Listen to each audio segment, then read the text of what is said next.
Troje nasi ministranci z farnosti boli na ministranskom víkende v Badine. Predstavte sa. Ja som Andrej Frnka. Richard Cofko. Marek Treštiak. Dobre. Powiedzcie mi, chlapci, ako tu bolo vám? Tak bolo tu dobre, mali sme tu program a páčilo sa mi. Čo ste robili? Mne sa páčilo to, že sme boli v Banskej Bystrici napríklad, veľakrát tu bola omša a aj sme ministrovali. A okrem ministrovania ešte čo ste robili?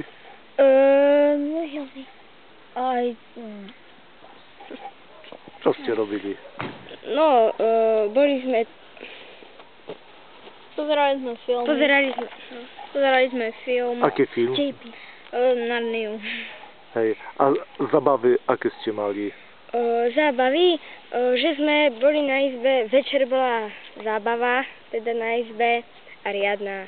To bola taká najväčšia asi zábava. Potom sme hrali biliard. A futbal? Aj futbal sme hrali. A mali sme turnaj medzi skupinami a vo futbale a vo florbale. A koľko chlapcov bolo? Viac menej tak? 49. 49. A z akých farností? Z akých ste poznali farností chlapcov?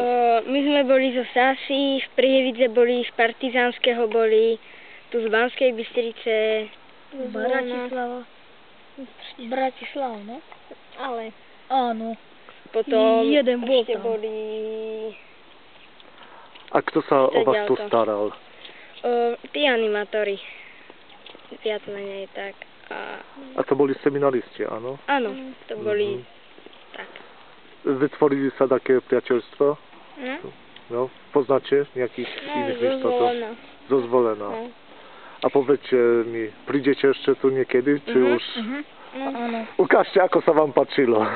No, dobre. Tak dajte do stredu. Dobre. Ešte fľašu. Ešte fľašu, dobre.